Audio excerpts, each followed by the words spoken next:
आज की वीडियो में हम बात करेंगे पोस्ट ऑफिस सेविंग स्कीम्स के बारे में, डाकघर बचत योजनाओं के बारे में। ये आपको बड़े अच्छे से करनी है। क्यों करनी है? क्योंकि आप पोस्ट ऑफिस में काम करते हैं तो आपके पास लोग आते हैं अकाउंट ओपन करने के लिए, आपसे कोई एडवाइस लेने आता है कि मैं कौन सा अकाउंट ओपन करूं। फिर वो आपसे अगर कोई कुछ चीज़ पूछ ले किसी भी सेविंग स्कीम के बारे में, वो आपको पता होनी चाहिए। तो इसलिए आपको बड़े अच्छे से करना है और एग्ज़ाम में भी यहाँ से क्वेश्चन पूछे जाते हैं तो और भी इम्पोर्टेंट हो जाता है। अगर आप एमटीएस पोस्टमैन या पीए के एग्ज़ाम की तैयारी कर रहे हैं और आप थ्योरी की बुक लेना चाहते हैं या प्रीवियस क्वेश्चन पेपर्स की बुक लेना चाहते हैं या इम्पोर्टेंट क्वेश्चंस की बुक लेना चाहते हैं या फिर मैथ की तैयारी करने के लिए कोई बुक लेना चाहते हैं, इस वीडियो के डिस्क्रिप्शन में साइट का लिंक मिल जाएगा, वहाँ से आप बुक्स ऑर्डर कर सकते हैं। तो चलिए वीडियो शुरू करते हैं। सबसे पहले हम बात करेंगे पोस्ट ऑफिस सेविंग्स अकाउंट की। डाकघर का जो सबसे बेसिक अकाउंट है, डाकघर बचत खाता या एसबी अकाउंट या सेविंग्स अकाउंट। इंटरेस्ट रेट हम अभी नहीं करेंगे, बाद में करेंगे एग्ज़ाम के टाइम, क्योंकि ये चेंज होते रहते हैं। तो अगर एग्ज़ाम से पहले ये चेंज हो गए, हमने अभी कुछ पढ़े होंगे, फिर चेंज हो जाएंगे, फिर करने पड़ेंगे, तो चीज़ें मिक्स हो जाती हैं। तो आपने इनको अभी नहीं करना है, हम बाद में करेंगे। Minimum amount for account opening is 500 rupees. डाकघर बचत खाता न्यूनतम कितने रुपए से खोला जा सकता है? 500 रुपये से खोला जा सकता है। हु कैन ओपन सेविंग का अकाउंट किसके द्वारा ओपन किया जा सकता है? Individual must be resident citizen of India. जो व्यक्ति पोस्ट ऑफिस का सेविंग अकाउंट ओपन करना चाहता है वह व्यक्ति भारत का निवासी नागरिक होना चाहिए, रेजिडेंट सिटीजन ऑफ इंडिया होना चाहिए। अ सिंगल अडल्ट, एक अकेला वयस्क सेविंग अकाउंट ओपन कर सकता है, वो सिंगल अकाउंट हो जाएगा। फिर जॉइंट अकाउंट भी ओपन किया जा सकता है। पोस्ट ऑफिस का सेविंग अकाउंट जॉइंट अकाउंट के रूप में भी ओपन किया जा सकता है। मैक्सिमम 3 वयस्क मिलकर, 3 अडल्ट मिलकर पोस्ट ऑफिस का सेविंग अकाउंट ओपन कर सकते हैं। यानी कि एक अकेला व्यक्ति भी अकाउंट ओपन कर सकता है, 2 व्यक्ति मिलकर भी अकाउंट ओपन कर सकते हैं और 3 व्यक्ति भी आपस में मिलकर अकाउंट ओपन कर सकते हैं। अगर किसी ने जॉइंट अकाउंट ओपन किया तो उसके पास 2 ऑप्शंस होती हैं। जॉइंट अकाउंट में 2 तरह के अकाउंट आते हैं। पहला जॉइंट ए टाइप, दूसरा आता है जॉइंट बी टाइप। अब आप कैसे किसी को समझाएंगे कि आप जॉइंट ए अकाउंट ओपन करो या आप जॉइंट बी अकाउंट ओपन करो? दोनों में क्या डिफरेंस है? जॉइंट ए अकाउंट अगर ओपन किया जाता है to be operated by all the depositors और दी सर्वाइविंग डिपोजिटर्स जॉइंटली। संयुक्त एक खाता सभी जमाकर्ताओं या जीवित जमाकर्ताओं द्वारा संयुक्त रूप से संचालित किया जाएगा। कि अगर आपने किसी को सलाह दे दी कि 2 वयस्क आप मिलकर आए हैं और वो पोस्ट ऑफिस का जॉइंट सेविंग अकाउंट ओपन करना चाहते हैं और वो आपसे पूछें कि मैं जॉइंट ए अकाउंट ओपन करूं या जॉइंट बी अकाउंट ओपन करूं, तो आप उसको क्या समझाएंगे? आप उसको ये चीज़ समझाएंगे कि अगर आप चाहते हैं, जैसे आपने सेविंग का अकाउंट खोला, अब क्योंकि 2 व्यक्ति आपस में मिलकर अकाउंट ओपन कर रहे हैं और आप उसको समझाएंगे कि भाई अगर आप ये चीज़ चाहते हो, जब भी आपने खाते से पैसे निकालने हैं तो दोनों के हस्ताक्षर हों। क्या अकाउंट का जो खाते से पैसे निकालने का फॉर्म होता है उसके ऊपर दोनों के हस्ताक्षर होंगे तभी पैसे निकाले जाएं। मेरे बिना ना पहला पैसे निकाल पाए या पहले के बिना ना दूसरा पैसे निकाल पाए, तो वो जॉइंट ए अकाउंट ओपन कर सकते हैं। जॉइंट ए अकाउंट ओपन में क्या होगा? जितने भी डिपॉजिटर होंगे सभी के द्वारा उस खाते को संयुक्त रूप से संचालित किया जाएगा। अब ज्वाइंट बी अकाउंट में क्या होगा? To be operated by any of the depositors और द सर्वाइविंग डिपॉजिटर्स सेपरेटली। तो ज्वाइंट बी अकाउंट में क्या होगा कि अगर 2 व्यक्तियों ने मिलकर अकाउंट ओपन किया है तो उन दोनों में से कोई भी उस अकाउंट को संचालित कर सकता है, ऑपरेट कर सकता है। कि अगर किसी ने पैसे निकालने हैं, दोनों में से एक जाएगा उस खाते से पैसे निकाल लाएगा। जॉइंट अकाउंट के मामले में दोनों को जाना पड़ेगा। तो ये हो जाएंगे हमारे पास जॉइंट ए और joint B type account. A guardian on behalf of minor, नाबालिग की ओर से अभिभावक द्वारा खाता ओपन किया जा सकता है। Upon reaching the age of 18 years, अब माइनर का मतलब अगर उसकी आयु 18 वर्ष से कम है तो गार्डियन उसके लिए का सेविंग का अकाउंट ओपन कर सकते हैं। और जब वो माइनर 18 वर्ष का हो जाएगा, account holders must submit a new account opening form and fresh KYC documents at their post office to convert their minor account into an adult account। तो किसी भी माइनर के लिए, अगर नाबालिग के लिए अभिभावक द्वारा कोई अकाउंट ओपन किया गया है, तो जब वो माइनर 18 वर्ष का हो जाएगा तो उन्हें क्या करना पड़ेगा, अपने पोस्ट ऑफिस में खाता खोलने का नया फॉर्म प्लस माइनर के KYC डॉक्यूमेंट जमा करने होंगे और उस माइनर अकाउंट को अडल्ट अकाउंट में कन्वर्ट करना होगा। तो जब भी क्या होता है, जब भी अभिभावक के द्वारा, गार्डियन के द्वारा किसी माइनर के लिए कोई अकाउंट ओपन किया जाता है और जब वो माइनर 18 वर्ष का हो जाएगा, उस समय क्या होगा, अकाउंट होल्डर को, यानी कि जो भी माइनर होगा उसे डाकघर में फिर से एक नया अकाउंट ओपनिंग फॉर्म और साथ में अपने नए KYC डॉक्यूमेंट जमा करने होंगे ताकि उसके खाते को माइनर अकाउंट से अडल्ट अकाउंट में कन्वर्ट किया जा सके। अ guardian on behalf of person of unsound mind, फिर उसके बाद अस्वस्थ मानसिक अवस्था वाले, यानी कि ऐसा व्यक्ति जो मानसिक तौर पर स्वस्थ नहीं है, उसके लिए भी उसके अभिभावक द्वारा अकाउंट खोला जा सकता है। Now termed as authorised account, इस इंपॉर्टेंट पॉइंट है कि जब भी कोई अनसाउंड माइंड वाले पर्सन के लिए गार्डियन द्वारा खाता खोला जाएगा, उस खाते को क्या कहा जाएगा, उसको ऑथराइज्ड अकाउंट कहा जाएगा या अधिकृत खाता कहा जाएगा। इंपॉर्टेंट पॉइंट है। A minor who has attend the age of 10 years, अगर किसी माइनर की आयु 10 वर्ष से ज़्यादा हो चुकी है, वो 10 वर्ष अपने कंप्लीट कर चुका है, तो वो भी अपने नाम पर एक खाता ओपन कर सकता है। Only one account can be opened by an individual as a single account, एक व्यक्ति द्वारा सिर्फ एक सिंगल अकाउंट ओपन किया जा सकता है, या कोई व्यक्ति अपने लिए सिर्फ एक ही सिंगल अकाउंट ओपन कर सकता है। An account opened as a single account can not be subsequently converted into a joint account और वाइस वर्सा। जब किसी व्यक्ति के द्वारा एक बार सिंगल अकाउंट ओपन कर लिया जाता है, बाद में उस खाते को आप जॉइंट अकाउंट में कन्वर्ट नहीं कर सकते। अगर आपने जॉइंट अकाउंट ओपन कर लिया है तो आप उसको सिंगल अकाउंट में कन्वर्ट नहीं कर सकते। तो अगर आपने सिंगल अकाउंट ओपन किया है वो सिंगल ही रहेगा, अगर आपने जॉइंट अकाउंट ओपन किया है शुरू में तो वो जॉइंट अकाउंट ही रहेगा। सिंगल को ना तो आप जॉइंट में कन्वर्ट कर सकते हैं, ना ही जॉइंट अकाउंट को सिंगल में कन्वर्ट किया जाएगा। In case of death of any of joint account holders, मान लीजिए दो इंडिविजुअल्स ने क्या किया, आपस में मिलकर सेविंग का एक अकाउंट ओपन किया। अब उनमें से अगर किसी एक की डेथ हो जाती है, फिर एक ही बच जाता है, the surviving holder will be the sole owner. तो जो बच जाएगा, जो जीवित होगा, वो उस जॉइंट अकाउंट का एकमात्र ओनर बन जाएगा, मालिक बन जाएगा। If surviving holder already has a single account, लेकिन मान लीजिए जो सर्वाइविंग होल्डर है, दोनों में से जो भी जीवित बचा है, उसका तो डाकघर में ऑलरेडी सेविंग अकाउंट है, तो क्या होगा, then joint account must be closed. तो आपको जॉइंट अकाउंट बंद करना पड़ेगा। सिंगल अकाउंट आप कंटिन्यू करेंगे, जॉइंट अकाउंट आपको बंद करना पड़ेगा। तो ये भी इंपॉर्टेंट पॉइंट बन जाएगा कि मान लीजिए दो वयस्क हैं, उन्होंने एक अकाउंट ओपन किया जॉइंट अकाउंट, और दोनों में से एक की डेथ हो जाती है, तो बचा हुआ या जो जीवित बचेगा वो उस खाते का एकमात्र मालिक बन जाएगा। अब मालिक बनने के बाद क्या होता है, उसका तो ऑलरेडी एक सिंगल अकाउंट है, तो दोनों खातों में से एक उसका जॉइंट अकाउंट हो गया, दूसरा उसका सिंगल अकाउंट हो गया। तो सिंगल अकाउंट वो कंटिन्यू करेगा और जॉइंट अकाउंट उसको बंद करना पड़ेगा। तो इसमें बहुत सारे इंपॉर्टेंट क्वेश्चन बन जाते हैं कि खाता कौन खोल सकता है, बड़े अच्छे से आपने इनको कर लेना है। हम इंपॉर्टेंट क्वेश्चंस करेंगे, वहाँ से आपको और भी अच्छे से ये क्लियर हो जाएगा। नेक्स्ट हमारे पास deposits and withdrawals.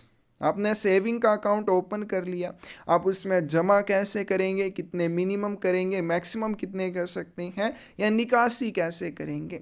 All deposits and withdrawals shall be made in whole rupees only, सभी जमा या निकासी केवल पूर्ण रुपए में ही की जाएंगी। कि खाते में आप जो भी पैसे जमा करेंगे या खाते से जो भी पैसे निकालेंगे वो फुल रुपीज़, होल रुपीज़ में होना चाहिए, यानी कि उसमें पैसे शामिल नहीं होने चाहिए, रुपीज़ होने चाहिए। जैसे मैं 50 रुपये खाते से निकाल सकता हूँ, लेकिन 50 रुपये 50 पैसे मैं खाते से नहीं निकाल सकता। जो भी विड्रॉल होगी या जो भी डिपॉजिट मैं करूँगा वो कैसे होगा, वो फुल रुपीज़ में होगा, होल रुपीज़ में होगा। मिनिमम डिपॉजिट अमाउंट की बात करें तो खाते में आपको 500 रुपये न्यूनतम जमा करना होगा जब आप खाता ओपन करेंगे। Subsequent deposit note less than 10 rupees, उसके बाद जब भी आप खाते में जमा करेंगे 10 रुपये से कम की राशि इसमें जमा नहीं की जाएगी। तो जब भी आपने सेविंग का अकाउंट ओपन करना है, न्यूनतम वो 500 रुपये से ओपन किया जाएगा। फिर सब्सिक्वेंट इसमें आप जो भी डिपॉजिट करेंगे वो कम से कम 10 रुपये रहेगा। मैक्सिमम डिपॉजिट की इसमें कोई भी लिमिट नहीं है, आप जितना चाहे उतना सेविंग अकाउंट में जमा कर सकते हैं। लेकिन जमा कम से कम, अगर मेरी तरह आप हैं और आपके पास थोड़े से पैसे हैं तो 10 रुपये से कम आप जमा नहीं कर पाएंगे, मतलब 10 रुपये कम से कम आपको जमा करने पड़ेंगे। मिनिमम विड्रॉल अमाउंट की बात करें, अगर आपने खाते से पैसे निकालने हैं तो कम से कम आपको 50 रुपये निकालने पड़ेंगे, इससे कम राशि आप खाते से नहीं निकाल सकते। No withdrawal will be permitted which has effect of reducing minimum balance under rupees 500, खाते से ऐसी कोई भी निकासी नहीं की जाएगी जिसकी वजह से आपके खाते की न्यूनतम शेष राशि 500 रुपये से कम हो जाए। तो मैक्सिमम आपके खाते में 550 रुपये होंगे तभी आप इसमें से विड्रॉल कर पाएंगे। ऐसा क्यों? क्योंकि आप कम से कम 50 रुपये विड्रॉल करेंगे। जैसे हमने यहाँ पे पढ़ा कि खाते से अगर आपको पैसे निकालने हैं तो कम से कम 50 रुपये निकालने पड़ेंगे। तो 550 में से अगर आप 50 निकाल लेंगे तो आपके पास खाते में 500 रुपये बचते हैं, जो कि उस खाते का न्यूनतम बैलेंस है। अगर इससे कम बैलेंस हो जाता है तो खाते से आप विड्रॉल नहीं कर पाएंगे। यानी कि अगर आपके खाते में 549 रुपये हैं तो आप खाते से पैसे नहीं निकाल पाएंगे, क्योंकि मिनिमम आपको 50 रुपये निकालने पड़ेंगे तो आपके खाते का बैलेंस 499 हो जाएगा। तो आप ऐसी कोई भी विड्रॉल खाते से नहीं कर सकते हैं जिसकी वजह से खाते की न्यूनतम शेष राशि 500 रुपये भी उस खाते में ना रह सके। In case account balance not raised to ₹500 at the end of financial year, अगर किसी भी वित्तीय वर्ष के एंड में आपके सेविंग अकाउंट में 500 रुपये की भी राशि नहीं है, ₹50 will be deducted as account maintenance fees, तो आपके खाते से 50 रुपये की राशि डिडक्ट कर ली जाएगी। कैसे डिडक्ट कर ली जाएगी? अकाउंट मेंटेनेंस फीस के रूप में, खाता रख रखाव शुल्क के रूप में 50 रुपये आपके खाते से डिडक्ट कर लिए जाएंगे अगर किसी फाइनेंशियल ईयर के एंड में आपके खाते में 500 रुपये की भी राशि नहीं है। इफ अकाउंट बैलेंस बिकम्स नील, और इस तरह से पैसे उससे कटते जाएंगे, और जब खाते का बैलेंस नील हो जाएगा, अकाउंट शैल स्टैंड ऑटोमेटिकली क्लोज्ड, तो खाता ऑटोमेटिकली क्लोज हो जाएगा, बंद कर दिया जाएगा। तो ये हो जाएगा कि कैसे आप इसमें डिपॉजिट करेंगे या कैसे आप इसमें से विड्रॉल करेंगे, ये भी बहुत इंपॉर्टेंट है। नेक्स्ट बात करते हैं नॉमिनेशन की या नामांकन की। जब भी आप सेविंग अकाउंट ओपन करेंगे तो उसमें आपको नामांकन करना पड़ता है। A depositor in a single account और depositors in a joint account, कि चाहे किसी ने सिंगल अकाउंट ओपन किया है या किसी ने जॉइंट अकाउंट ओपन किया है, शैल नॉमिनेट वन और मोर इंडिविजुअल्स एज नॉमिनी, तो वह व्यक्ति जिसने खाता ओपन किया है या वह व्यक्ति जिन्होंने खाता ओपन किया है, वह व्यक्ति क्या कर सकते हैं, एक या एक से ज़्यादा व्यक्तियों को अपने खाते में नॉमिनी बना सकते हैं, वारिस बना सकते हैं, बट नॉट एक्सीडिंग 4 इंडिविजुअल्स, लेकिन कोई भी खाता धारक 4 से ज़्यादा अपने खाते में नॉमिनी नहीं बना सकता। कोई भी व्यक्ति जब खाता ओपन करता है, चाहे वो सिंगल अकाउंट ओपन करे, चाहे वो जॉइंट अकाउंट ओपन करे, मैक्सिमम अपने खाते में 4 व्यक्तियों को नॉमिनी बना सकता है। Who is the who in the event of the death of depositor in a single account or all the depositors in joint account shall be entitled to receive the eligible balance. और जिसको भी nominee बनाया जाएगा उस व्यक्ति को खाता धारक की मृत्यु होने पर खाते का एलिजिबल बैलेंस दिया जाएगा। अब यहाँ पे क्या बोला गया कि अगर सभी जॉइंट अकाउंट खाते के सभी खाता धारकों की मृत्यु हो जाती है तभी उसके नॉमिनी को एलिजिबल बैलेंस मिलेगा। अदरवाइज 2 खाता धारक हैं, या आप कह सकते हैं 2 अकाउंट होल्डर हैं, जॉइंट होल्डर हैं, उनमें से एक की मृत्यु हो जाती है तो दूसरा उस खाते का एकमात्र ओनर बन जाता है, सोल ओनर बन जाता है। तो उस कंडीशन में खाते के जो भी एलिजिबल बैलेंस होगा वो नॉमिनी को नहीं दिया जाएगा। तो जॉइंट अकाउंट में अगर सभी खाता धारकों की मृत्यु हो जाती है या सिंगल अकाउंट में जो खाता धारक था उसकी मृत्यु हो जाती है, उस कंडीशन में इन व्यक्तियों द्वारा या खाता धारकों द्वारा बनाए गए नॉमिनी को खाते का एलिजिबल बैलेंस दिया जाएगा। Such information shall be made at the time of opening of account by furnishing the following information in Form 10। नामांकन खाता खोलते समय किया जाएगा कि जब भी आप खाते में नॉमिनेशन करेंगे, कब करेंगे? जब आप खाता खोलेंगे उसी समय खाते में नॉमिनेशन करना या नामांकन करना अनिवार्य होता है। आपने किसी न किसी को नॉमिनी बनाना होता है और इसके लिए आपको प्रपत्र संख्या 10 में कुछ जानकारी भरनी होती है। पोस्ट ऑफिस में एक फॉर्म 10 होता है जिसके ऊपर आपको कुछ जानकारी भरनी होती है नॉमिनेशन के रिलेटेड। कौन कौन सी इंफॉर्मेशन भरनी होती है? नेम ऑफ द नॉमिनी, आपको नामांकित व्यक्ति का नाम भरना है। आपने किसको नॉमिनी बनाया है उसका नाम आप फॉर्म 10 में भरेंगे। फिर उसके बाद percentage of share each nominee shall be entitled to, प्रत्येक नामांकित व्यक्ति का निर्धारित हिस्सा कितना रहेगा। अगर आपने एक नॉमिनी बनाया है उसके लिए 100% हो सकता है कि जो भी राशि है वो सारी की सारी नॉमिनी को दे दी जाएगी बाद में। अगर 2 व्यक्तियों को नामांकित किया है तो वो वहाँ पे डिसाइड करेगा कि दोनों का 50-50% हिस्सा रहेगा या एक का 60% रहेगा, दूसरे का 40 रहेगा, 80-20, मतलब वो अपनी मर्जी से डिसाइड करेगा। इस फॉर्म 10 में भरेगा इस चीज़ को कि वो कितना हिस्सा किसको देना चाहता है। कि खाते की राशि अगर 100 रुपये है तो पहले उसमें जो भी पहला नॉमिनी है उसको आपने 60 रुपये दे देने हैं, दूसरे को 40 रुपये देने हैं। तो ये चीज़ भी वो उसमें बताएगा। Whether the nominee shall receive the amount as a beneficiary. फिर उसके बाद एक चीज़ और हो सकती है, with absolute and exclusive right of ownership or as a trustee for the benefit of the legal heirs of depositor. जिस व्यक्ति को आप नामांकित करेंगे, नॉमिनी बनाएंगे, नामांकित व्यक्ति राशि को अपने पूर्ण और व्यक्तिगत स्वामित्व के अधिकार से प्राप्त करेगा। पहले आप ये बता सकते हैं कि भाई जो भी मैंने नॉमिनी बनाया है मेरे बाद उसको सारी राशि दे दी जाएगी, वही नॉमिनी उस सारी राशि का स्वामी होगा, वो जैसे चाहेगा उस राशि का यूज करेगा। या जमाकर्ता के विधिक वारिसों के हित हेतु एक न्यासी के रूप में प्राप्त करेगा।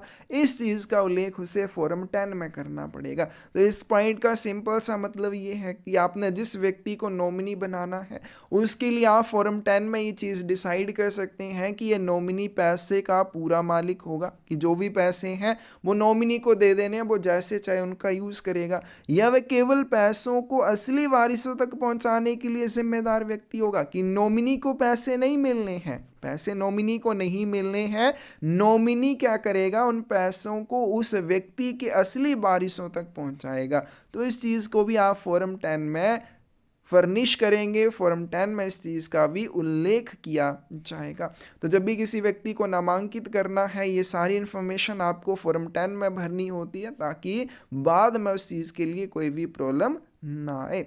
इंटरेस्ट ऑन डिपॉजिट्स, जमा पर ब्याज कैसे मिलेगा? Interest will be calculated based on minimum balance between 10th of the month and end of the month and allowed in whole rupees only. महीने की 10 तारीख और महीने के आखिरी दिन के बीच खाते में जो न्यूनतम शेष रहेगा उसी पर ब्याज की गणना की जाएगी और ब्याज पूर्ण रुपए पर ही दिया जाएगा। जब भी इंटरेस्ट कैलकुलेट किया जाता है किसी भी सेविंग अकाउंट पर, कैसे किया जाता है?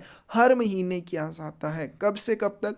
महीने के 10वें दिन से लेके महीने के आखिरी दिन के बीच आपके खाते का जो भी न्यूनतम बैलेंस होगा, जो भी मिनिमम बैलेंस होगा, उसके ऊपर इंटरेस्ट कैलकुलेट किया जाएगा, ब्याज की गणना की जाएगी और ब्याज की गणना पूर्ण रुपए पर की जाएगी। पूर्ण रुपए पर की जाएगी मतलब कि आपके खाते में अगर 100 रुपये 50 पैसे हैं तो सिर्फ 100 रुपये के ऊपर ही इंटरेस्ट की कैलकुलेशन की जाएगी, 50 पैसे पर नहीं की जाएगी।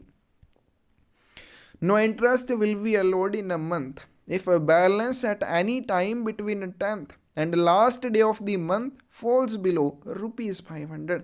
अगर किसी भी महीने में आपके खाते की राशि 500 रुपये से नीचे चली जाती है, 500 रुपये से कम हो जाती है, ठीक है, महीने की 10 तारीख से लेकर महीने के लास्ट दिन के बीच में अगर आपके खाते का बैलेंस 500 रुपये से कम हो जाता है किसी भी दिन, तो आपको उस महीने के लिए कोई भी इंटरेस्ट या ब्याज नहीं दिया जाएगा। Interest shall be credited in account at the end of each financial year at the interest rate prescribed by Ministry of Finance from time to time। Ministry of Finance के द्वारा, वित्त मंत्रालय द्वारा समय समय पर इंटरेस्ट रेट तय किए जाते हैं। उन्हीं इंटरेस्ट रेट्स के अकॉर्डिंग, उन्हीं ब्याज दरों के अनुसार प्रत्येक फाइनेंशियल ईयर के एंड में, प्रत्येक वित्तीय वर्ष के एंड में जो भी इंटरेस्ट बनेगा वो आपके खाते में जमा कर दिया जाएगा। अब यहाँ पे फिर से ही चीज़ आ जाती है कि फाइनेंशियल ईयर कब खत्म होता है? 31 मार्च को खत्म होता है। At the time of closure of account, जब भी आप खाता बंद करेंगे, आपने सेविंग अकाउंट ओपन किया, बाद में आप जब उसको बंद करेंगे तो आपको इंटरेस्ट कैसे मिलेगा? Interest will be paid up to the preceding month in which account is closed. जिस महीने आप खाता बंद करते हैं उसके पिछले महीने तक ही आपको उस खाते के लिए इंटरेस्ट दिया जाएगा। कि अगर आप जनवरी महीने में खाता बंद करते हैं तो आपको सिर्फ दिसंबर मंथ के एंड तक ही इंटरेस्ट उस खाते के लिए दिया जाएगा।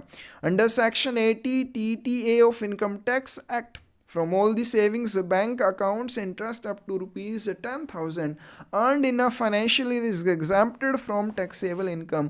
आयकर अधिनियम की धारा 80 TTA के तहत जितने भी आपके बचत खाते हैं सभी पर एक वित्तीय वर्ष में 10,000 रुपये तक का ब्याज कर योग्य आय से मुक्त होता है। नेक्स्ट हमारे पास साइलेंट अकाउंट के बारे में। कोई भी डाकघर बचत खाता कब साइलेंट हो जाता है? If no deposit or withdrawal takes place in an account during continuous 3 financial years, the account shall be treated as silent or dormant। अगर 3 लगातार वित्तीय वर्षों तक आप अपने खाते में न जमा करते हैं न निकासी करते हैं तो अकाउंट साइलेंट हो जाएगा, निष्क्रिय उसको माना जाएगा। इंपॉर्टेंट है, पूछा जाता है कि जब भी आप खाते में लगातार 3 वित्तीय वर्षों तक ना कोई जमा करते हैं ना निकासी करते हैं तो उस खाते को साइलेंट अकाउंट की तरह ट्रीट किया जाएगा। ना उसमें आप पैसे जमा कर पाएंगे ना उसमें से विड्रॉल कर पाएंगे। रिवाइवल ऑफ सच अकाउंट, जब इस तरह से कोई अकाउंट साइलेंट हो जाता है तो आपको उसे रिवाइव करवाना पड़ता है। वो निष्क्रिय हो गया तो आप उसको दोबारा से जिंदा करेंगे, रिवाइव करेंगे। कैसे करेंगे? Revival of such account can be done by submitting application along with fresh KYC documents and passbook at concern post office.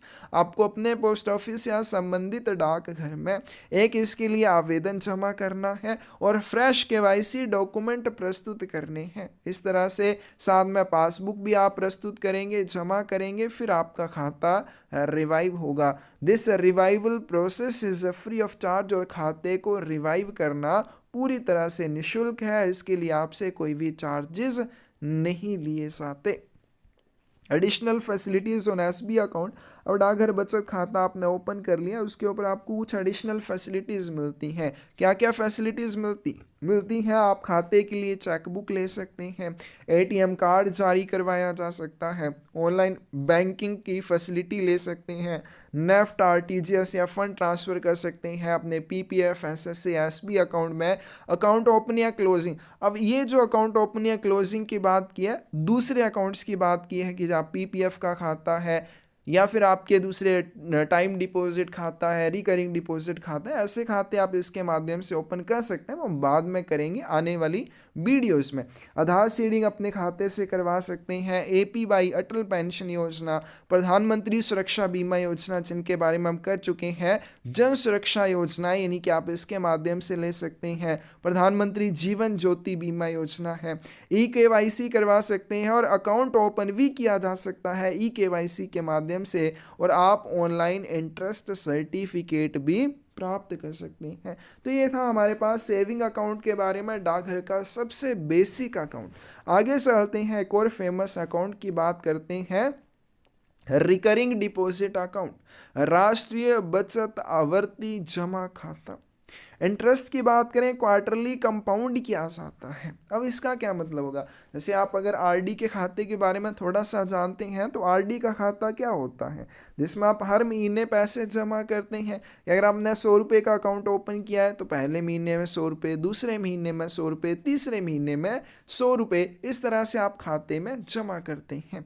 अब इसमें जो इंटरेस्ट मिलता है क्वार्टरली कंपाउंड होके त्रैमासिक रूप से संयोजित होता है, यानी कि पहले क्वार्टर पर जो भी आपके पैसे जमा हुए वो इंटरेस्ट बना, वो मिला। उसका बाद मान लीजिए वो 100 रुपये आपने 300 रुपये 3 महीनों में जमा किए, उसके ऊपर मान लो आपको 50 रुपये इंटरेस्ट बना, तो 350 रुपये अब राशि हो गई। अगले 3 महीनों पर आपको इन 350 के ऊपर इंटरेस्ट मिलेगा, ना कि 300 के ऊपर इंटरेस्ट मिलेगा। यानी कि क्या होता जाता है, क्वार्टरली कंपाउंड होता जाएगा। ये चीज़ इसमें इंपॉर्टेंट है। Who can open this account?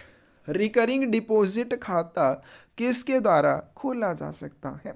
Individual to be resident citizen of India, व्यक्ति भारत का निवासी नागरिक होना चाहिए। सिंगल अडल्ट यानी कि एकल वयस्क खाता ओपन कर सकता है।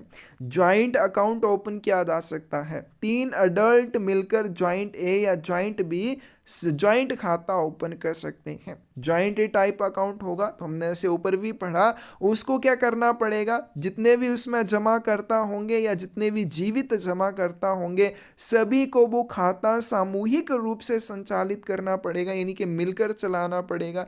एक अकेला व्यक्ति उस खाते का संचालन नहीं कर सकता है। ज्वाइंट भी टाइप अकाउंट ओपन किया है, तो जो भी डिपॉजिटर्स होंगे उनमें से कोई भी उसको खाते को संचालित कर सकता है। अ guardian on behalf of minor, किसी भी माइनर या नाबालिग के लिए अभिभावक द्वारा खाता खोला जा सकता है। अ guardian on behalf of person of unsound mind, अस्वस्थ मस्तिष्क वाले व्यक्ति के लिए उसके अभिभावक द्वारा खाता खोला जा सकता है। Now termed as authorised account, जब भी इस तरह का अकाउंट ओपन किया जाता है अभिभावक द्वारा अपने किसी अस्वस्थ मस्तिष्क वाले व्यक्ति के लिए, तो उसको ऑथराइज्ड अकाउंट कहा जाएगा, अधिकृत खाता कहा जाएगा। A minor who has attend the age of 10 years, कोई भी माइनर है, अवयस्क है, लेकिन 10 वर्ष उसकी आयु पूरी हो चुकी है, तो वो भी खाता ओपन कर सकता है। Any number of accounts can be open in individuals name और ज्वाइंटली विद अनदर, कोई भी व्यक्ति अपने नाम से या किसी अन्य व्यक्ति के साथ संयुक्त रूप से किसी भी संख्या में खाते खोल सकता है। रिकरिंग डिपॉजिट अकाउंट आप जितने चाहे उतने ओपन कर सकते हैं, जितने चाहे उतने सिंगल अकाउंट ओपन कर सकते हैं, जितने चाहे उतने जॉइंट अकाउंट ओपन कर सकते हैं। Upon reaching the age of 18 years, जब भी किसी माइनर के लिए कोई खाता खोलना चाहेगा, जब उस माइनर की एज 18 वर्ष कंप्लीट हो जाएगी, account holders must submit a new account opening form, तो माइनर को खाता खोलने का नया फॉर्म और अपने फ्रेश केवाईसी डॉक्यूमेंट जमा करने होंगे पोस्ट ऑफिस में, और उसके माइनर अकाउंट को एडल्ट अकाउंट में कन्वर्ट किया जाएगा। Accounts can also be opened through E banking और मोबाइल बैंकिंग फैसिलिटी, आप आरडी का खाता ऑनलाइन भी ओपन कर सकते हैं ई बैंकिंग के माध्यम से या मोबाइल बैंकिंग फैसिलिटी के माध्यम से। It is to be noted that post office savings account is prerequisite for availing internet banking facility. लेकिन अगर आप इंटरनेट बैंकिंग फैसिलिटी लेना चाहते हैं, आप ऑनलाइन किसी भी आरडी खाते को ओपन करना चाहते हैं, तो इसके लिए आपके पास पहले डाकघर बचत खाता होना चाहिए। उसके माध्यम से आप इंटरनेट बैंकिंग फैसिलिटी का लाभ ले सकते हैं। फिर आप जाकर online recurring deposit account open कर सकते हैं। डिपॉजिट्स की बात करें, account can be opened by cash और check, and in case of check the date of deposit shall be date of clearance of check। खाता कैसे खोलना चाहेगा? रिकरिंग डिपॉजिट अकाउंट कैश या चेक के माध्यम से खोला जाएगा।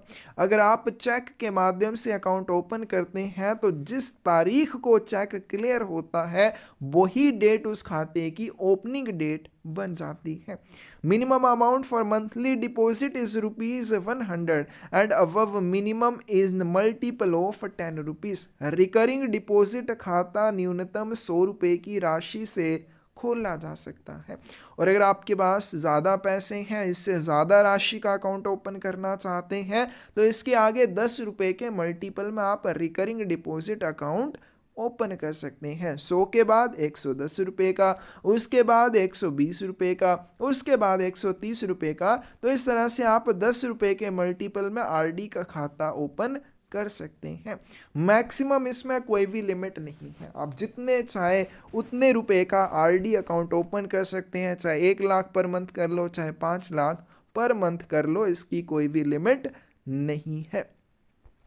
The first monthly deposit shall be made at the time of opening of the account।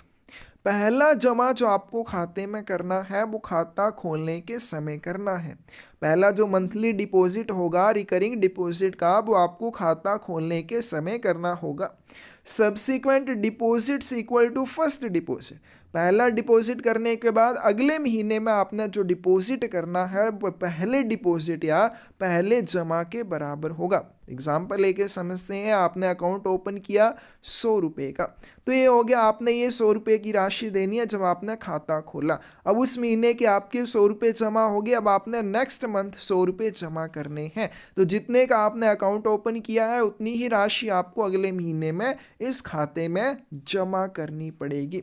Shell be made up to the 15th day of each month if account is opened before the 16th day of the calendar month. अब ये फिर से important चीज आ जाती है कि अगर आपने महीने की 1 तारीख से लेके 16 तारीख से पहले तक, या आप कह सकते हैं 15 तारीख तक कोई भी रिकरिंग डिपॉजिट अकाउंट ओपन किया है, तो आपने उस खाते में रिकरिंग डिपॉजिट का प्रीमियम कब जमा करना है। तो जब भी आपने खाता 15 तारीख तक खोला है तो महीने की 1 तारीख से लेके महीने की 15 तारीख तक ही आपने उस खाते में जमा करना है।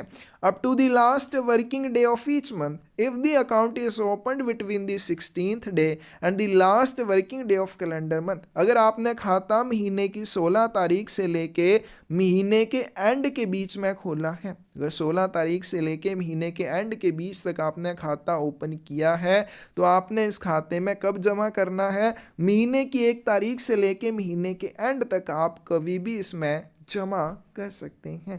तो ये इंपॉर्टेंट पॉइंट है कि अगर आपने क्या किया है, खाता महीने की 15 तारीख तक खोला है, तो आपने खाते में महीने की 15 तारीख से पहले ही जमा करना है। अगर आपने खाता 15 तारीख से बाद और महीने के एंड के बीच में ओपन किया है, तो पहले दिन से लेके लास्ट वर्किंग डे तक आप उस खाते में जमा कर सकते हैं। नेक्स्ट हमारे पास डिफ़ॉल्ट फीस। जैसे हमने पढ़ा कि भाई अगर 15 तारीख तक खाता खोला है तो 15 तारीख से पहले जमा करना है। अगर आप नहीं करते हैं तो क्या होगा? If there are not more than 4 defaults in monthly deposits. आप जो भी इसमें मंथली डिपॉजिट करेंगे, मान लीजिए वो 100 रुपये कर रहे हैं, तो अगर मंथली डिपॉजिट्स में आपके डिफ़ॉल्ट 4 से ज़्यादा नहीं है, मतलब कि आपने एक महीने में प्रीमियम नहीं दिया या किश्त नहीं दी, दूसरे महीने में भी नहीं दी, तीसरे महीने में भी नहीं दी, इस तरह से अगर आपके 4 से ज़्यादा मंथली डिपॉजिट्स में डिफ़ॉल्ट नहीं है, The account holder may at his option extend the maturity period of the account by as many months as the number of defaults and deposit be defaulted installments during the extended period. फिर से important point है। अब इसमें क्या बताया गया है कि मान लीजिए आपके खाते में 4 से ज़्यादा डिफ़ॉल्ट नहीं है और आपका खाता हो जाता है मैच्योर, यानी कि अगर आपने आज की डेट में खाता खोला था तो आज की ही डेट 5 साल के बाद जब आएगी तो आपका खाता मैच्योर हो जाएगा। अब आपका खाता मैच्योर हो गया है लेकिन आपने उसमें सारे डिपॉजिट मंथली नहीं किए हैं, आपने बीच में से 4 मंथली डिपॉजिट खा लिए, आपने वो जमा नहीं किए। तो अब खाता क्या हो गया, मैच्योर हो गया, उसकी टर्म जो थी 5 साल की वो पूरी हो गई। अब यहाँ पे क्या हो सकता है, अकाउंट होल्डर के पास एक विकल्प रहता है। क्या विकल्प रहता है, वो मैच्योरिटी पीरियड को आगे एक्सटेंड कर सकता है। कितने समय के लिए एक्सटेंड कर सकता है, मान लो उसने 3 मंथली डिपॉजिट नहीं दिए थे तो 3 महीनों के लिए इसको एक्सटेंड किया जाएगा और इन 3 महीनों में वो अपने मंथली डिपॉजिट्स को जमा कर पाएगा। तो ये उसके पास ऑप्शन रहती है, वो मैच्योरिटी पीरियड को उतने महीनों के लिए आगे एक्सटेंड कर सकता है जितने उसने मंथली डिपॉजिट्स में डिफ़ॉल्ट किए होंगे, जितने उसने मंथली डिपॉजिट पहले जमा नहीं किए होंगे, और इन बढ़े हुए अवधि के दौरान वो इसमें मंथली डिपॉजिट्स जमा कर सकता है। If there are more than 4 defaults, लेकिन अगर उसके खाते में 4 से ज़्यादा डिफ़ॉल्ट हैं, account shall be treated as discontinued, तो इस खाते को डिसकंटिन्यू मानना चाहेगा। And revival of account shall be permitted, इस अकाउंट को रिवाइव किया जा सकता है। कब किया जा सकता है, only within a period of 2 months from the month of 4th default, जिस महीने में आपका 4th डिफ़ॉल्ट होता है। अब ने पहली मंथली डिपॉजिट नहीं दिया, दूसरा नहीं दिया, तीसरा नहीं दिया और चौथा भी नहीं दिया। जब चौथे महीने में भी आपने मंथली डिपॉजिट नहीं दिया तो उस चौथे महीने से 2 महीने के भीतर, इस चौथे महीने से 2 महीने के भीतर आप उस खाते को रिवाइव कर सकते हैं, अदरवाइज आपका खाता पूरी तरह से बंद हो जाएगा और आगे आप उसमें जमा नहीं कर पाएंगे। रिवाइवल फीस की बात करें, अब रिवाइव ऐसे ही नहीं हो जाएगा, रिवाइवल फीस लगेगी। कितनी लगेगी, eight the rate of 1 rupee for every 100 rupees, प्रत्येक 100 रुपये के डिनोमिनेशन के लिए आपसे 1 रुपया डिफ़ॉल्ट फीस या रिवाइवल फीस के रूप में लिया जाएगा। For each month of default, प्रत्येक महीने के डिफ़ॉल्ट के लिए इंस्टॉलमेंट्स के ऊपर आपको 1 रुपया, 100 रुपये के ऊपर 1 रुपया रिवाइवल फीस के रूप में देना पड़ेगा और ये चीज़ जो आपको लमसम यानी कि एक मुश्त में जमा करनी पड़ेगी। अब इसको यहाँ पे अच्छे से थोड़ा सा और समझते हैं, एग्जाम्पल लेके समझते हैं कि आपने 100 रुपये का आरडी अकाउंट ओपन किया, ठीक है, हमने 100 रुपये का आरडी अकाउंट ओपन किया और उसमें 4 महीने तक जमा नहीं किया। अब जब आप 5वें महीने इस आरडी अकाउंट में जमा करेंगे तो कितने पैसे आपको जमा करने पड़ेंगे। अब 4 महीने आपने जमा नहीं किया, पहले महीने के 100 रुपये, फिर दूसरे महीने के 100 रुपये, फिर तीसरे महीने के 100 रुपये, प्लस फिर चौथे महीने के 100 रुपये, और 5वें महीने आप जमा कर रहे हैं तो प्लस 5वें महीने के भी 100 रुपये। अब क्योंकि 5वें महीने तो आप जमा कर रहे हैं तो इसके ऊपर आपको कोई भी डिफ़ॉल्ट नहीं देना है। अब चौथे महीने का आपको डिफ़ॉल्ट देना है, क्योंकि ये 100 रुपये के ऊपर सिर्फ 1 महीने का डिफ़ॉल्ट है तो 1 रुपया। अब यहाँ पे ये जो 100 रुपया है जो आपने तीसरा डिफ़ॉल्ट किया है तो इसके लिए आपको कितने रुपए देने पड़ेंगे। अब क्योंकि इसके बाद आप 2 महीने बाद जमा कर रहे हैं तो 100 रुपये के ऊपर 1 रुपया प्लस 1 रुपया, ठीक है, चौथे के बाद जो 5वां महीना आया, क्योंकि इसके ऊपर 5वें महीने भी 1 रुपया डिफ़ॉल्ट लगेगा, चौथे महीने भी 1 रुपया डिफ़ॉल्ट लगेगा, तो टोटल मिलाकर 3 रुपये हो गए। फिर आगे चलते हैं इसके ऊपर। अब इसके ऊपर 1 रुपया डिफ़ॉल्ट, जब आपने इसको दूसरे महीने जमा नहीं किया, अब आपने इसको तीसरे महीने भी जमा नहीं किया तो 1 रुपया और, फिर आपने चौथे महीने भी इसको जमा नहीं किया तो 1 रुपया और। इसी तरह से 100 रुपया पहले महीने में जमा नहीं किया 1 रुपया, फिर दूसरे महीने में जमा नहीं किया 1 रुपया, तीसरे और चौथे में भी जमा नहीं किया तो 1 रुपया दो। तो इस तरह से इसमें जुड़ते जाएंगे। ऐसा नहीं कि ये जो 100 रुपया पहले महीने में आपने नहीं दिया था उसके ऊपर लास्ट तक सिर्फ 1 रुपया डिफ़ॉल्ट लगेगा, नहीं, वो पहले महीने का 1 रुपया, फिर दूसरे का 1 रुपया, तीसरे का 1 रुपया, इस तरह से डिफ़ॉल्ट जुड़ता जाएगा और आपको जब खाते में पैसे जमा करने होंगे, सारे डिफ़ॉल्ट और साथ में जितने भी मंथली डिपॉजिट होंगे लमसम में, यानी कि एक मुश्त में एक बार में जमा करने होंगे। An account in which defaulted installments are so deposited shall not be treated as discontinued। तो आपने अगर जितने भी मंथली डिपॉजिट थे वो सारे जमा कर दिए तो आपके खाते को डिसकंटिन्यू नहीं मानना चाहेगा। आगे चलते हैं, एडवांस डिपॉजिट की बात करते हैं। अगर आप अपने आरडी खाते में अग्रिम में जमा करते हैं, क्योंकि आपको हर मंथ इसमें मंथली डिपॉजिट देना है। अगर आप पहले ही मतलब 6 महीने का या 1 साल का एक बार में ही जमा कर देते हैं।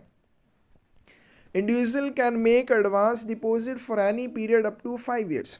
कोई भी व्यक्ति जब आरडी का अकाउंट ओपन करता है वो चाहे अकाउंट ओपन करने के साथ ही 5 साल की अवधि का मंथली डिपॉजिट एक बार में दे दे, कि अगर 1,000 रुपये का अकाउंट ओपन करना था तो 5 साल में 60,000 रुपये उसने जमा करने हैं। तो इसका मतलब वो खाता खोलने के साथ ही क्या कर सकता है, ये सारे पैसे एक बार में भी खाते में जमा कर सकता है।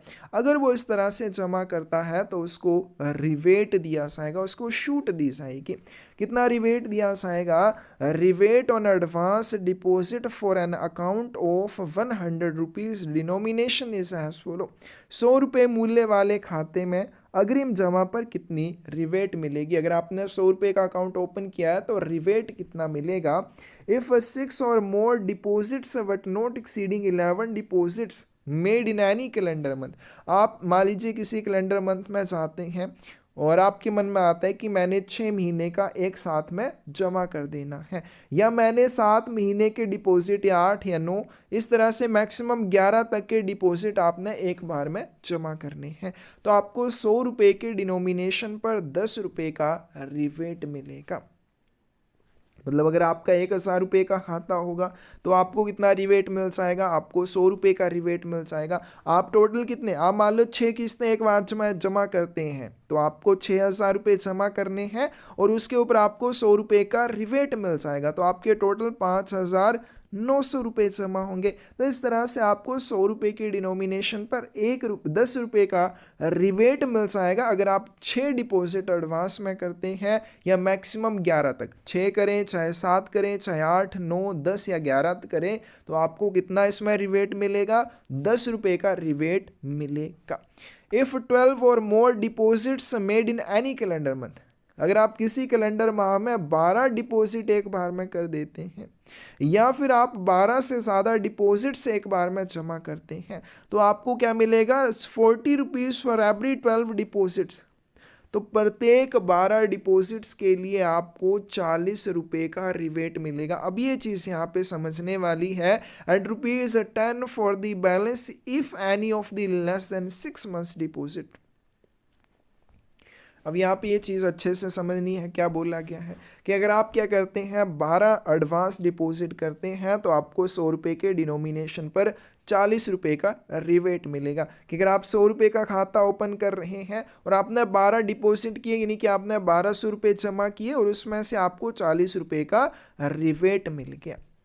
फॉर एवरी 12 डिपॉजिट्स की बात की है, इसका मतलब आपने अगर 2 साल का जमा किया तो भाई आपको 24 रुपये इसमें जमा करने हैं और आपको इसमें रिवेट मिलेगा 80 रुपये का, क्योंकि प्रत्येक इसमें 12 डिपॉजिट्स के लिए आपको 40 रुपये का रिवेट मिलेगा। और अगर वहाँ पे 12 से कम डिपॉजिट आप करते हैं तो 6 से कम नहीं, मतलब आपने मान लो क्या हुआ, आपके मन में आया कि मैंने 2 साल और 7 महीने का एडवांस डिपॉजिट करना है, तो ये जो 2 साल हैं कि ये जो 2 साल हैं तो इन दोनों 12 डिपॉजिट्स के लिए आपको 40 रुपये का, यानी कि 80 रुपये का रिवेट मिलेगा। और उसके साथ आपने 7 महीने का और डिपॉजिट किया है, यानी कि 2 साल 7 महीने का किया है, तो इन 7 महीनों के डिपॉजिट के लिए आपको 10 रुपये का रिवेट और मिलेगा। इस तरह से आपको 90 रुपये का रिवेट मिलेगा। तो ये है कि अगर आप एडवांस में डिपॉजिट करते हैं तो आपको इसमें कुछ ना कुछ रिवेट मिलता है।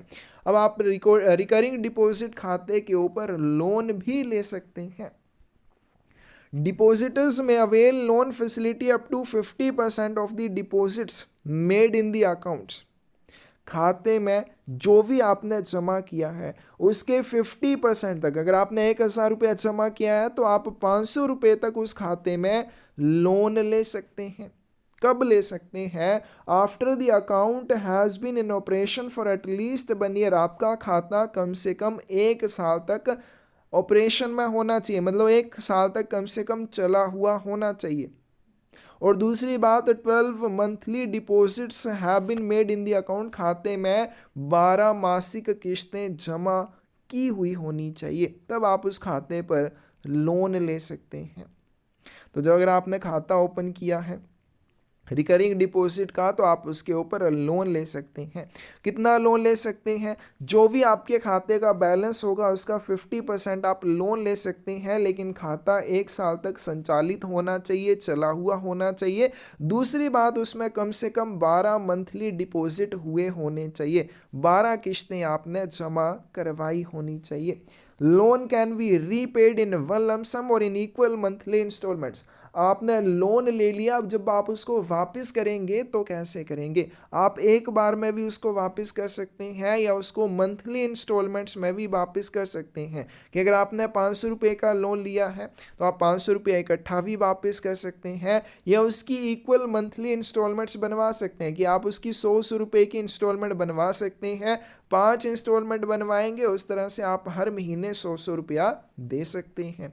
Simple interest eight the rate of 2% over and above the interest rate applicable to the account of loan shall be payable as per provisions given under scheme rules। जब भी आप लोन लेते हैं उसके ऊपर आपको इंटरेस्ट कितना देना पड़ेगा।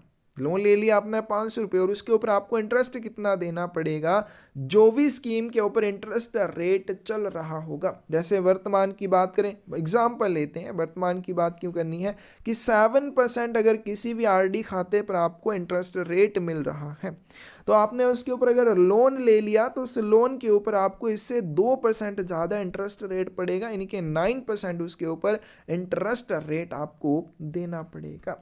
In case loan is not repaid till the closure of account, अगर आप खाता बंद होने तक भी उस खाते के लोन को वापस नहीं करते हैं, outstanding amount due shall be recovered from amount payable on closure of account. तो खाता बंद होने पर जो भी आपके खाते की राशि बननी थी उस राशि में से आउटस्टैंडिंग ड्यू अमाउंट को डिडक्ट कर लिया जाएगा। जो भी लोन की अमाउंट बची होगी उसको खाते के अमाउंट से डिडक्ट कर लिया जाएगा जब खाता बंद होगा।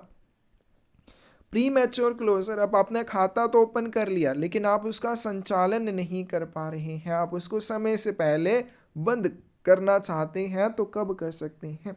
Recurring deposit account can be closed prematurely after 3 years from the date of account opening. खाता खोलने की तारीख से 3 वर्ष पूरे होने के बाद आप खाते को प्री मैच्योर क्लोज कर सकते हैं। जब आपने मान लो आज की तारीख में खाता ओपन किया और आपने इसको समय से पहले बंद करना है। समय से पहले बंद करना है मतलब कि ये खाता 5 वर्षों की अवधि के लिए खोला जाता है, लेकिन आप इसको 5 वर्ष से पहले बंद करना चाहते हैं, तो कब कर सकते हैं? जिस तारीख को खाता ओपन किया जाता है उस तारीख से 3 वर्ष पूरे होने पर आप इस खाते को समय से पहले बंद कर सकते हैं। अगर आप अब इसको इस तरह से बंद करते हैं, प्रीमैच्योर क्लोज करते हैं, post office savings account interest rate will be applicable if the account is closed प्रीमैच्योरली even 1 day before maturity. तो आपको उस खाते के लिए डाकघर बचत खाते का ब्याज दिया जाएगा। ठीक है, भले ही आपने खाता जो है मैच्योरिटी के डेट से 1 दिन पहले बंद किया, मान लो 5 वर्ष पूरे नहीं हुए, सिर्फ 1 दिन बचा है 5 वर्ष पूरे होने को, और आप 1 दिन पहले उस खाते को बंद कर देते हैं, तो ऐसी कंडीशन में आपको उस खाते के ऊपर रिकरिंग डिपॉजिट का इंटरेस्ट नहीं मिलेगा, उसके ऊपर सिर्फ आपको डाकघर बचत खाते का इंटरेस्ट मिलेगा। No premature closure of account shall be permissible until the period for which the advance deposits have been made. आपने खाते में जिस अवधि के लिए एडवांस डिपॉजिट कर दिया है कि आपने 6 महीने का उसमें एडवांस डिपॉजिट कर दिया है, तो आप 6 महीने तक उस खाते को आगे बंद नहीं कर पाएंगे। मान लीजिए आपने खाता खोला, 3 वर्ष उसके पूरे हो गए, लेकिन आपने उसमें एडवांस में आगे 6 महीने का डिपॉजिट कर दिया, तो 3 साल पूरे होने के बाद भी आप उसको बंद नहीं कर पाएंगे जिस अवधि के लिए आपने उसमें एडवांस डिपॉजिट किया है। यानी कि आगे भी 6 महीने आप उस खाते को बंद नहीं कर पाएंगे अगर आपने 6 महीने का एडवांस डिपॉजिट उसमें किया हुआ है। मैच्योरिटी, रिकरिंग डिपॉजिट खाता कब मैच्योर होता है, कब परिपक्व होता है? 5 years from date of opening, जिस तारीख को खाता खोला जाता है उसके 5 वर्ष के बाद खाता मैच्योर होता है। Account can be extended for further 5 years by giving application at concern post office. अब जब आपका खाता मैच्योर हो गया, 2 ऑप्शंस आपके पास होंगी। पहली ऑप्शन, आप खाते के पैसे निकाल सकते हैं। दूसरी ऑप्शन आपके पास ये होगी कि आप संबंधित डाकघर में आवेदन देकर अपने खाते को आगे की 5 वर्षों की अवधि के लिए एक्सटेंड कर सकते हैं। खाता मैच्योर हुआ, आपने उसको आगे 5 वर्षों की अवधि के लिए एक्सटेंड किया, तो वो खाता 10 साल तक चलेगा। Interest rate applicable during extension will be the interest rate at which account was originally opened. अब मान लीजिए आपने आज की डेट में खाता ओपन किया, उसके ऊपर 7% इंटरेस्ट रेट चल रहा है। अब 5 वर्ष की अवधि के बाद जब खाता मैच्योर होगा, मान लो उसके ऊपर 6.5% इंटरेस्ट रेट बचा है। अब जब खाता मैच्योर हुआ तो आप इसको आगे 5 वर्षों की अवधि के लिए एक्सटेंड करते हैं, तो यहाँ से लेकर यहाँ तक, यानी कि मैच्योर होने से लेकर एक्सटेंशन पीरियड के ख़त्म होने तक उस खाते के ऊपर आपको क्या 7% का इंटरेस्ट रेट मिलेगा या 6.5% का? तो 7% का इंटरेस्ट रेट मिलेगा। जिस इंटरेस्ट रेट के ऊपर आपने ओरिजिनली अकाउंट ओपन किया था, वही इंटरेस्ट रेट आपको मिलेगा उस एक्सटेंशन पीरियड के लिए भी या विस्तारित अवधि के लिए भी। Extended account can be closed any time during the period of extension. अब एक्सटेंशन की अवधि के दौरान, जैसे हमने ऊपर एक रिस्ट्रिक्शन पढ़ी कि भाई जब आपने आरडी का अकाउंट ओपन किया तो पहले 3 साल आप उसको बंद नहीं कर सकते, समय से पहले बंद करना है तो 3 वर्ष के बाद कर सकते हैं। अब 5 वर्ष पूरे हुए, आपने अकाउंट एक्सटेंड कर लिया, तब आप उसको कितने समय के बाद बंद कर सकते हैं? तो एक्सटेंशन पीरियड के दौरान आप इस खाते को किसी भी समय बंद कर सकते हैं। आप चाहे उसको 6ठे वर्ष में बंद कर दो, चाहे 7वें में कर दो, चाहे 8वें में या 9वें में या 10वें में, जब चाहो आप उसको बंद कर दो। अब फॉर कंप्लीटेड ईयर्स, जितने भी कंप्लीट ईयर हो जाएंगे उसके लिए आपको आरडी इंटरेस्ट रेट दिया जाएगा, और जो भी पीरियड 1 वर्ष से कम रह जाएगा उसके ऊपर आपको post office savings account interest rate दिया जाएगा। एग्जाम्पल लेके समझते हैं, आपने एक अकाउंट ओपन किया, 5 वर्ष के बाद जब वो मैच्योर हुआ, आपने उसको आगे एक्सटेंड कर लिया 5 वर्षों की अवधि के लिए, अब जाके आप उसको 7वें वर्ष बंद कर सकते हैं। मतलब आप उसको कभी भी एक्सटेंशन पीरियड के दौरान बंद कर सकते हैं। मान लीजिए आपने 7 साल 3 महीने के बाद उसको बंद किया, तो इसके ऊपर आपको इंटरेस्ट कैसे मिलेगा? जो भी ईयर कंप्लीट हो गए हैं, टोटल कितने ईयर्स कंप्लीट हो गए हैं? 7 साल कंप्लीट हो गए हैं। इन 7 सालों के लिए आपको इस आरडी खाते पर आरडी का इंटरेस्ट रेट दिया जाएगा, जो कि मान लो 7% है। फिर दूसरा, जो भी बचा हुआ 3 महीने का ये समय है, इसके लिए आपको क्या दिया जाएगा? इसके लिए आपको डाकघर बचत खाते का ब्याज दिया जाएगा, वो मान लो 4% है। तो इस तरह से आपको इसके ऊपर इंटरेस्ट दिया जाएगा जब आप एक्सटेंड करते हैं, और एक्सटेंशन के दौरान आप इसको बंद कर देते हैं। RD account can be retained up to 5 years from the date of maturity without deposit also. फिर मान लो आपका खाता मैच्योर हुआ, आप आगे उसमें जमा नहीं करना चाहते लेकिन पैसे भी नहीं निकालना चाहते, तो 5 वर्ष की अवधि तक आप इसको आगे बिना किसी डिपॉजिट के भी बनाए रख सकते हैं। एज इट इज़ आपका खाता रहेगा, उसमें इंटरेस्ट रेट आपको मिलता रहेगा, और जो भी 5 साल की अवधि होगी उसके बाद आप इसको बंद कर पाएंगे। नेक्स्ट है हमारे पास repayment on the death of account holder. जिस व्यक्ति ने रिकरिंग डिपॉजिट अकाउंट ओपन किया था, अगर उसकी डेथ हो जाती है तो इसके मूल्य का पुनर्भुगतान कैसे किया जाएगा? On the death of account holder nominee or claimant can submit claim at concern post office to get the eligible balance of such RD account. खाता धारक की मृत्यु अगर हो जाती है, जो भी नॉमिनी होगा या दावेदार होगा आरडी खाते के एलिजिबल बैलेंस की प्राप्ति के लिए संबंधित डाकघर में क्लेम प्रस्तुत कर सकता है। आफ्टर सैंक्शन ऑफ क्लेम, जब क्लेम सैंक्शन हो जाएगा, नॉमिनी या लीगल हायर उस आरडी खाते को मैच्योरिटी तक कंटिन्यू रख सकते हैं एप्लीकेशन देकर, या उसको बंद करके राशि भी ले सकते हैं। नेक्स्ट चलते हैं, एक मोस्ट इंपॉर्टेंट खाता कौन सा है, टाइम डिपॉजिट अकाउंट, जिसे टीडी का खाता भी कहा जाता है। इंटरेस्ट की बात करें तो इसमें भी कैलकुलेट क्वार्टरली होता है। ब्याज जो है वो वार्षिक आधार पर दिया जाता है, एनुअली दिया जाता है, लेकिन इसकी गणना भी त्रैमासिक आधार पर की जाती है। एग्जाम्पल की मान लो आपने 1,000 रुपये की एफडी करवाई, टीडी करवाई, अब उसके ऊपर मान लो 7% इंटरेस्ट रेट है। 3 महीने के लिए जो भी इसके ऊपर इंटरेस्ट बना वो इसे 1,000 रुपये में जुड़ेगा।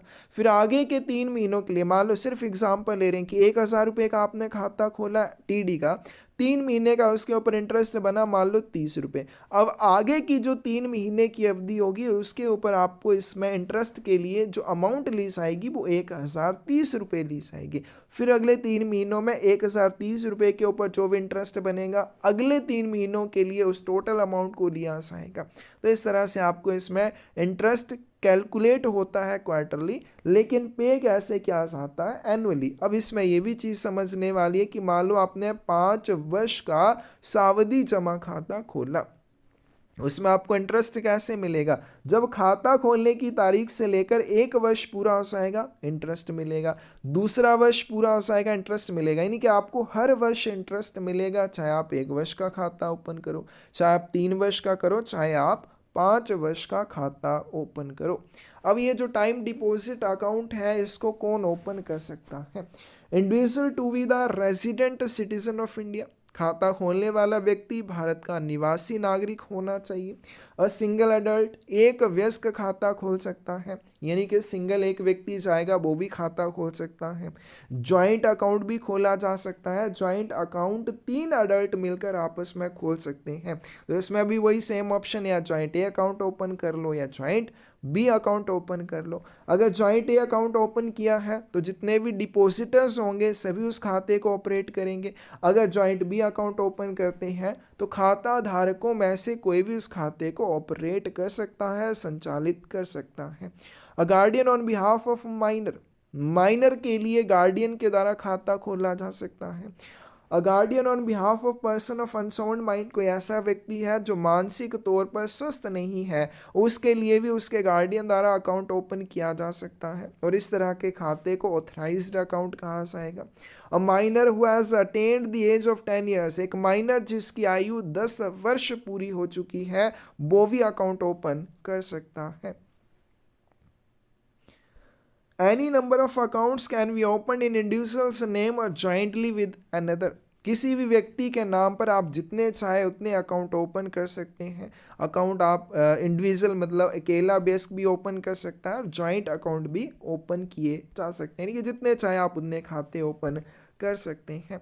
Upon reaching the age of 18 years, अब जब जो अकाउंट होल्डर है वो माइनर था, अब उसकी आयु अगर 18 वर्ष हो गई है तो उसे डाकघर में अपना नया अकाउंट ओपनिंग फॉर्म और अपने फ्रेश केवाईसी डॉक्यूमेंट सबमिट करने होंगे और उसको अपना माइनर अकाउंट अडल्ट अकाउंट में परिवर्तित करना होगा। Accounts can also be open through E banking और मोबाइल बैंकिंग फैसिलिटी, आप ई बैंकिंग या मोबाइल बैंकिंग के माध्यम से भी अकाउंट ओपन कर सकते हैं। अब डिपॉजिट्स की बात करते हैं, टाइम डिपॉजिट खाते में जमा कैसे किया जाएगा। 4 तरह के टाइम डिपॉजिट अकाउंट होते हैं, 4 कैटेगरीज हैं, 1 वर्ष का खाता, 2 वर्ष का खाता, 3 वर्ष का खाता और 5 वर्ष का खाता, 4 वर्ष का नहीं होता है।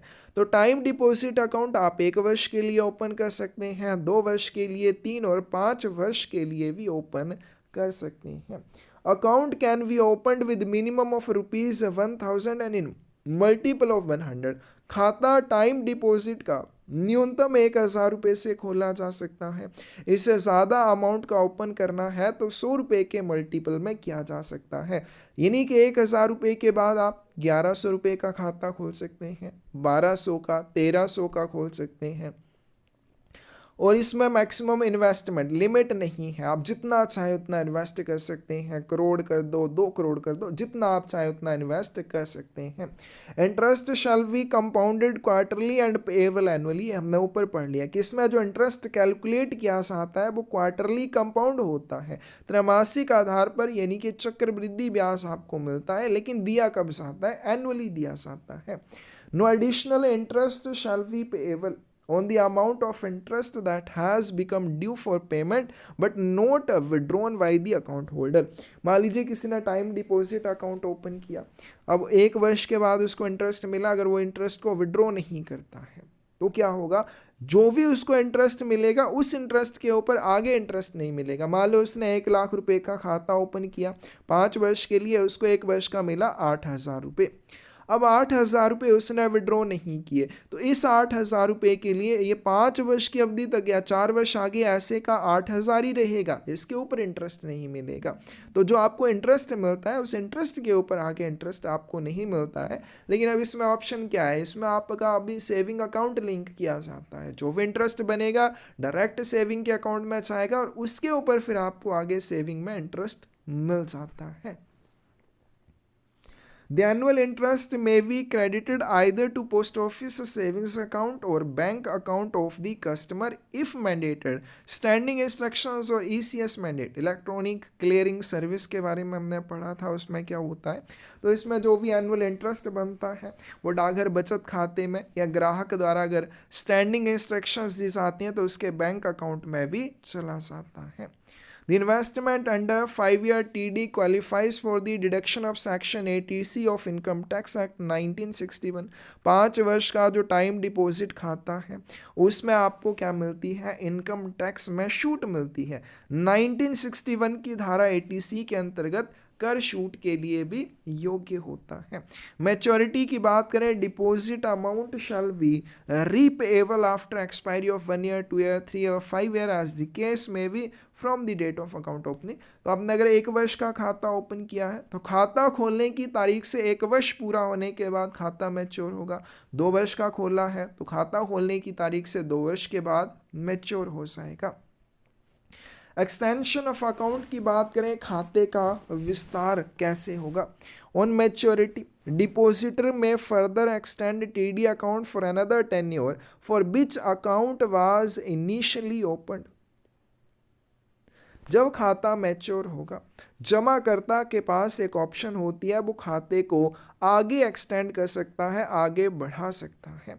किस अवधि के लिए आगे एक्सटेंड कर सकता है, जिस अवधि के लिए शुरुआत में खाता खोला गया था। मान लीजिए आपने 2 वर्ष वाला टाइम डिपॉजिट अकाउंट ओपन किया था, तो जब खाता खोलने से 2 वर्ष पूरे हो जाएंगे आपके पास एक ऑप्शन होगी, आप उस खाते को आगे एक्सटेंड कर सकते हैं। कितने वर्षों के लिए, तो शुरुआत में आपने 2 वर्षों के लिए खाता ओपन किया था, तो आगे फिर से आप इसको 2 वर्षों के लिए एक्सटेंड कर सकते हैं। तो ओरिजिनली इनिशियली आपने खाता किस टेन्योर के लिए ओपन किया था, फर्दर आप उसको एक्सटेंड भी उसी टेन्योर के लिए कर सकते हैं। TD account can be extended from date of maturity within the following prescribed period. आपने अगर खाता एक्सटेंड करना है तो कितने समय के भीतर कर सकते हैं। अगर आपने 1 वर्ष का खाता ओपन किया था तो with in 6 months of maturity, खाता मैच्योर होने के 6 महीने के भीतर आप उसको आगे एक्सटेंड कर सकते हैं 1 वर्ष की अवधि के लिए। अगर आपका 2 ईयर टीडी अकाउंट था, 2 वर्ष का खाता था, तो आप उसको मैच्योरिटी से 12 महीनों के भीतर एक्सटेंड कर सकते हैं। 3 या 5 वर्ष वाला टाइम डिपॉजिट अकाउंट था तो मैच्योरिटी से 18 महीनों के भीतर आप उसे आगे एक्सटेंड कर सकते हैं। At the time of opening of account, depositor can submit request for extension of account from the date of maturity। तो date of maturity पे आप खाते को एक्सटेंड करने के लिए एप्लीकेशन दे सकते हैं, अनुरोध कर सकते हैं। Time deposit account can be extended after maturity by submitting prescribed application form at concerned post office along with passbook. Time deposit खाते को मैच्योरिटी के बाद पासबुक के साथ संबंधित डाकघर में निर्धारित आवेदन पत्र जमा करके बढ़ाया जा सकता है. The account holder shall be allowed to extend the account only twice after the initial repayment date. ये इंपॉर्टेंट है, आप खाते को मैक्सिमम 2 बार ही आगे एक्सटेंड कर सकते हैं. ठीक है. इंटरेस्ट रेट आपको कौन सा दिया जाएगा? अब मान लो आपने खाते को एक्सटेंड किया तो इंटरेस्ट रेट कौन सा मिलेगा? Respective TD account on the date of maturity shall be applicable to extended period. आपने 2 साल का टाइम डिपॉजिट अकाउंट ओपन किया था, 2 वर्ष के लिए मान लीजिए उसके ऊपर आपको 7% के हिसाब से इंटरेस्ट रेट मिला. अब जब वो खाता मैच्योर हो रहा है, जब आपने अकाउंट ओपन किया उस समय मान लो 7% इंटरेस्ट रेट था, तो 2 वर्षों के लिए आपको 7% के हिसाब से इंटरेस्ट रेट मिला.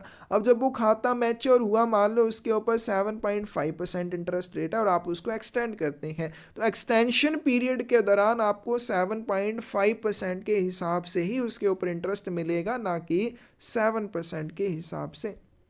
नेक्स्ट हमारे पास प्री मैच्योर क्लोजर. अगर आप खाते को समय से पहले बंद करना चाहते हैं, no deposit shall be withdrawn before the expiry of 6 months from the date of deposit. खाते में पैसे जमा करने की तारीख से 6 महीने से पहले आप उसमें से विड्रॉ नहीं कर सकते. तो टाइम डिपॉजिट खाता अगर ओपन किया है तो खाता खोलने की तारीख से 6 महीने पूरे होने पर ही, 6 महीने पूरे होने के बाद ही आप उसमें से पैसे निकाल सकते हैं. लेकिन जो 5 ईयर का टीडी खाता है उसके ऊपर ये कंडीशन लागू नहीं होती, उसके ऊपर आप 4 वर्ष से पहले पैसे नहीं निकाल सकते. If 1, 2 or 3 year TD account is prematurely closed after 6 months. अगर आप 1 वर्ष का, 2 वर्ष का या 3 वर्ष का टाइम डिपॉजिट अकाउंट 6 महीने के बाद समय से पहले बंद करते हैं, but before the expiry of 1 year, लेकिन 1 वर्ष पूरा होने से पहले, कि आपने 1 वर्ष का या 2 वर्ष का या 3 वर्ष का टाइम डिपॉजिट अकाउंट ओपन किया था और 6 महीने के बाद और 1 वर्ष के बीच में अगर आप इसको बंद करते हैं तो क्या होगा? Interest shall be payable at the rate applicable to post office savings account from for completed months. जितने महीने पूरे हो जाएंगे, मान लो 7 महीने पूरे हुए थे, तो इन 7 महीनों के लिए डाकघर बचत खाते वाला इंटरेस्ट रेट दिया जाएगा. तो 8वां महीना चल रहा था, उसके लिए कोई भी इंटरेस्ट रेट नहीं दिया जाएगा. If 2 or 3 years TD account is prematurely closed after 1 year, अगर आप 2 वर्ष या 3 वर्ष वाले खाते को 1 वर्ष की अवधि के बाद समय से पहले बंद करते हैं, interest shall be calculated at the rate which shall be less by 2% then of TD interest rate specified deposit of 1 year or 2 year as the case may be for completed years and the part period less than a year post office savings interest rate will be applicable. तो अगर आपने 2 वर्ष का या 3 वर्ष का time deposit account open किया था और 1 वर्ष के बाद उसको समय से पहले आप बंद करते हैं, तो क्या होगा? इसके ऊपर आपको 1 वर्ष या 2 वर्ष की निर्दिष्ट जमा राशि पर टीडी ब्याज दर से 2% कम मिलेगा. अब एग्जाम्पल लेते हैं कि आपका 3 वर्ष का टीडी खाता है, आप इसको 2 वर्ष के बाद बंद कर रहे हैं, तो क्या होगा? तो 2 वर्ष वाले टीडी खाते के ऊपर जो भी इंटरेस्ट रेट बनता है, यानी कि वो मान लो 6% है, तो इससे 2% कम इंटरेस्ट रेट आपको दिया जाएगा, यानी कि 2% इंटरेस्ट रेट दिया जाएगा. तो इस तरह से इसमें आपको खाता दिया जाता है और जो भी 1 वर्ष से कम की अवधि होगी उसके लिए आपको डाकघर बचत खाते वाला ब्याज दिया जाएगा. 5 year TD account cannot be prematurely closed till completion of 4 years from the date of deposit. जो 5 वर्ष का टाइम डिपॉजिट खाता है वो आप 4 वर्ष पूरे होने से पहले बंद नहीं कर सकते. Further if account is close after completion of 4 years, लेकिन मान लीजिए 4 वर्ष पूरे होने के बाद आप खाता बंद करते हैं, interest applicable to post office savings account shall be payable, तो आपको डाकघर बचत खाते वाला ब्याज दिया जाएगा. 5 year time deposit account open on after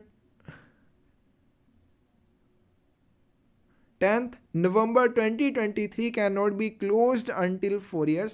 अगर आपका खाता 10/11/2023 को या उसके बाद खोला गया है तो ये जो 5 वर्ष का टीडी खाता है 4 वर्ष से पहले बंद नहीं होगा। इससे पहले के जो खाते हैं वो 1 वर्ष के बाद बंद हो जाते थे।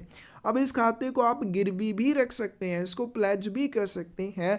अ TD account may be placed और transferred as a security by submitting prescribed application form at concerned post office supported with acceptance letter from the pledgee. तो निर्धारित आवेदन पत्र के साथ गिरवीदार से स्वीकृति पत्र को जमा करके आप टाइम डिपॉजिट खाते को गिरवी भी रख सकते हैं या सुरक्षा के रूप में इसको ट्रांसफर भी कर सकते हैं। तो इसको ट्रांसफर करना है या प्लेज करना है, किसी के पास गिरवी रखना है तो किसके पास रख सकते हैं?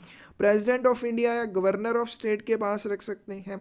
आरबीआई शेड्यूल्ड बैंक या कॉरपोरेटिव सोसाइटी या कॉरपोरेटिव बैंक के पास रख सकते हैं। कोई भी कॉरपोरेशन है, चाहे वो पब्लिक है या प्राइवेट है, गवर्नमेंट कंपनी है या लोकल अथॉरिटी है, उसके पास भी रख सकते हैं। हाउसिंग फाइनेंस कंपनी के पास भी इसको प्लेज किया जा सकता है। डेथ ऑफ अकाउंट होल्डर, अगर टाइम डिपॉजिट खाते के खाता धारक की मृत्यु हो जाती है।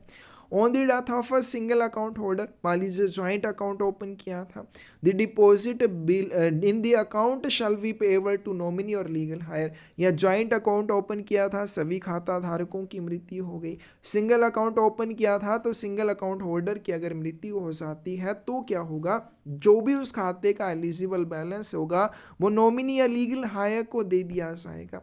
Where there are not more than 3 surviving nominees और लीगल हायर्स, अगर किसी भी खाते में 3 से ज़्यादा जीवित नॉमिनी या लीगल हायर नहीं है, ठीक है। मान लीजिए क्या होता है, उसने 4 नॉमिनी बनाए हैं, उसकी बात नहीं किया। अगर 3 से ज़्यादा लीगल हायर या नॉमिनी नहीं है तो वो खाते को कंटिन्यू रख सकते हैं।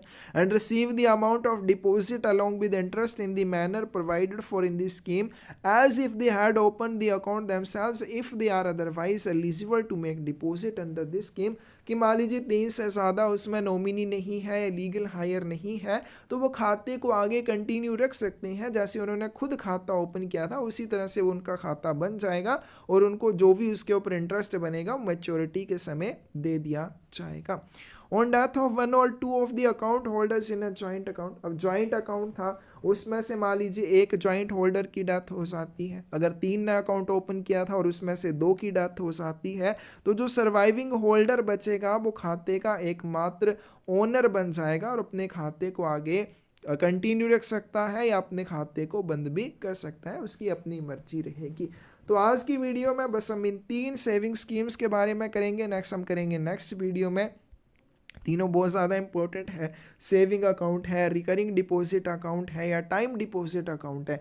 तो कॉमन खाते हैं, पोस्ट ऑफिस में बार बार खोले जाते हैं, लोग यही खाते मोस्टली खुलवाते हैं, तो अच्छे से इनके बारे में आपको पता होना चाहिए। एमटीएस पोस्टमैन या पीए के एग्ज़ाम के रिलेटेड थ्योरी की बुक लेनी है या प्रीवियस ईयर क्वेश्चन पेपर्स की बुक लेनी है या इंपॉर्टेंट क्वेश्चंस की बुक लेनी है या मैथ की तैयारी करने के लिए कोई बुक लेना चाहते हैं, वीडियो के डिस्क्रिप्शन में साइट का लिंक मिल जाएगा, वहाँ से आप बुक्स ऑर्डर कर सकते हैं। धन्यवाद।